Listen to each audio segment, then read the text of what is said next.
মোটা দাগে কি মনে হয় প্রথম অধিবেশনের অর্জন কি আসলে? পুরো ফুল পার্লামেন্টের সেশনগুলোকে আপনি দুইভাবে দেখতে পারেন মোটা দাগে ফ্রেম করে দেখলে। একটা হচ্ছে গুড সাইড আমার দৃষ্টিকোণ, আর কিছু জিনিস আমার কাছে মনে হচ্ছে ব্যাড সাইড বলেন, বা আমার হতাশার জায়গা বলতে পারেন, বা প্রত্যাশা পূরণ হয়নি এরকম জায়গা বলতে পারেন। পজিটিভ দিয়েই শুরু করি। পজিটিভ যদি বলি, এই আমাদের লাস্ট যে স্পিচটা ছিল আমাদের পার্লামেন্টের পজিশন এবং অপোজিশন লিডারের, তাদের রেসপেক্ট বোধের জায়গাটা ইজ ফ্যাসিনেটিং। যে পার্লামেন্ট ইন্ডিং বলছে না, শেষ ভালো যার সব ভালো তার, and that is the concluding remarks was fantastic. Respectful, একে অপরের প্রতি যে রেসপেক্ট করা যায়।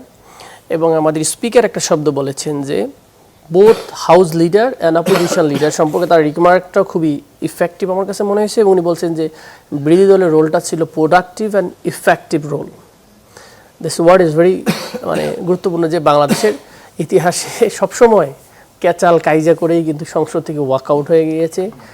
টিজিং তো হাই লেভেলের হয়েছে।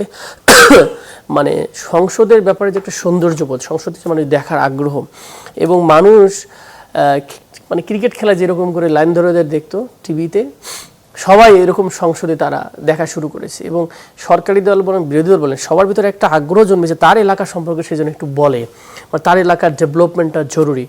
এই জিনিসটা আমার কাছে পজিটিভ 2 নাম্বার। 3 নাম্বার হলো যে এই পার্লামেন্ট একটি unique in a sense fascist মুক্ত একটা পার্লামেন্ট, যার বাংলাদেশকে স্ট্রাকচারালি 17 বছরে মানে 50 বছর পিছিয়ে দিয়েছিল। এই দেশের ইকোনমি বলেন, প্রায় আমরা দেখলাম কত লক্ষ 30 লক্ষ কোটি টাকা পাচার করেছে।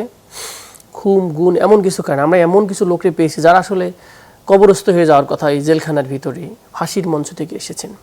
তো এইরকম একটি ইউনিক পার্লামেন্ট, যেটা হচ্ছে জুলাই অভ্যুত্থান, জুলাই বিপ্লব যাই বলেন, পরবর্তীতে তাদের রক্তের বিনিময়ে এসেছে। এবং সবাই এই জিনিসটাকে অ্যাড্রেস করেছে যে জুলাই আমাদেরকে এই সংসদে নিয়ে এসেছে, না হলে কিন্তু কেউ আমরা আসতে পারতাম না। এখন হতাশার জায়গাটা হলো যে জুলাই অ্যাসপেক্টের ভিত্তিতে বা অ্যাসপিরেশন আমাদেরকে, অনেকে বলে যে আমরা জুলাইকে চেতনা না ধারণ করতে চাই। এই ধারণের জায়গা থেকেও যদি বলেন, সবচেয়ে প্রথম যেটা হতাশা যায় সেটা হচ্ছে যে এমন একটা লোকরে আমরা স্পিচ দিতে দিয়েছি পার্লামেন্টের প্রেসিডেন্ট হিসাবে, যে লোকটা হচ্ছে ফ্যাসিস্টের একটা সিম্বল, যার মাধ্যমে শত শত খুন গুম হত্যায় ব্যাং লুট। ইভেন আমাদের নাহিদ ইসলাম চমৎকার করে বলেছেন যে বেগম জিয়াকেও এই অন্যায়ভাবে শাস্তির পিছনে যে লোকটা কাজ করে নিয়েছেন এই শাহাবুদ্দিন চুপ্পু সাহেব। Unfortunately I don't know what happen, what are the reasons, কেন তাকে স্টিল নাও রাখা হয়েছে এবং তার দ্বারাই স্পিচ দিয়েছেন। কেন রাখা হয়েছে তার একটা ব্যাখ্যা তো দিবে, নানা রকম ব্যাখ্যা থাকবে। কনস্টিটিউশনাল ক্রাইসিস, এখন তার কনস্টিটিউশনাল ক্রাইসিস না। ইভেন আমাদের স্পিকার ছিল না, স্পিকার হ্যান্ডওভার করেনি পাওয়ার। আমরা অধ্যাপক মোশাররফ আমাদের স্যারকে নিয়ে আমরা এসে প্রথম অধিবেশনে সভাপতি করে স্পিকার নিয়ন্ত্রণ করলাম, স্পিকার নির্বাচন করলাম। তো it was a system, you can do that. তাহলে একটা লোকরে পুরো সেশন চলে গেল, 2 মাস চলে গেল, আমরা প্রায় 23টা বা 25টা ডেজ আমরা কাজ করলাম। আমরা কিন্তু ইজিলি চাইলে করতে পারতাম, কারণ এটার ব্যাখ্যা নাই। এটার ব্যাখ্যা নানা রকম এক্সপেকুলেশন আছে যে কেন তাকে রাখা হচ্ছে, হোয়াট আর দ্য ইস্যুস। অনেকে বলে যে শেখ হাসিনার রায়টাকে দিয়ে ঝুলে পার্ডন করানো হতে পারে, স্পেকুলেশন। কেউ বলবে যে তত্ত্বাবধায়ক সরকারের সময় এই সময়টা পারলে ওই সময় তত্ত্বাবধায়ক সরকারের সময়টাতে বিএনপি নির্বাচিত প্রেসিডেন্টকে রাখা হবে, তাই ওখানে রাখা হচ্ছে। না না না, কার গুঞ্জন, আপনি এই জিনিসটা কেন রেখে দিয়েছেন তার কোনো ব্যাখ্যা এক্স্যাক্টলি নাই। 2 নম্বর যেটা মানে জুলাই স্পিরিট বলেন, চেতনা বলেন, আমরা ধারণ করে জুলাই অক্ষরে অক্ষরে পালন করার কথা বলেও গুরুত্বপূর্ণ অধ্যাদেশ যেগুলো বললেন, ইট ওয়াজ নিডেড, মাস্ট নিডেড। কারণ এই ফুল পার্লামেন্টটা এটার ইস্যুটা ছিল যে আমরা গিয়ে বাংলাদেশকে আর আগের স্টাইলে দেখতে চাই না। এবং আগের স্টাইলে দেখতে চাই না মানে কি, আগের যে সিস্টেমের কারণে আমাদেরকে ক্ষতিগ্রস্ত করেছে, প্রাতিষ্ঠানিকভাবে মানুষকে ডিপ্রেশনের শিকার করা হয়েছে, জাস্টিস সিস্টেম দিয়ে, আপনার পুলিশি সিস্টেম দিয়ে, আপনার মানবাধিকার হরণ করে। আপনি নির্বাচন করবেন, আপনার ইচ্ছা মতো ভোট ডাকাতি করে নিয়ে বলবে যে ভোট খুব সুষ্ঠু হয়েছে, 98% 80% করে কাউন্টিং হয়েছে। এইরকম যে সিস্টেমগুলোকে দিয়ে দুর্নীতি দমন কমিশন, যেটা আমাদের সবচেয়ে বিগেস্ট প্রবলেম বাংলাদেশে, যে আমরা অর্থনীতি সুযোগ পাইলে তসরুপ করে ফেলি। আমরা যেই যাই এখানে গিয়ে, কারণটা হচ্ছে আমাকে অ্যাকাউন্টেবল তো কেউ করে না ভাই।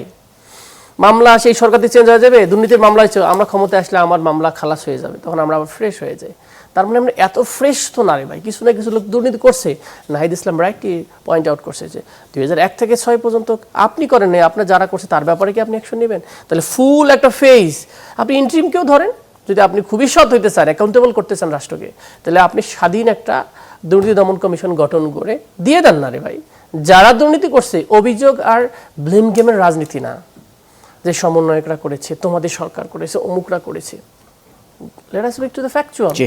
So এই জায়গাগুলো হচ্ছে সবচেয়ে হতাশার জায়গা, যে রাষ্ট্র গঠনের যে সুযোগটা ছিল সেই সুযোগটা ক্ষতিগ্রস্ত করছে। এবং লাস্ট শেষ করে যে কথাটা দিয়ে আমাদের স্বরাষ্ট্রমন্ত্রী উনি তার স্পিচে যে কথাটা বলেছেন, if it is true in his mind, তাহলে বিএনপি রিয়েলি মানুষের সাথে জুলাই সনদ নিয়ে প্রতারণা করেছে, যে আমরা সব কিছু রাজি হয়েছি খালি ইলেকশনের জন্য।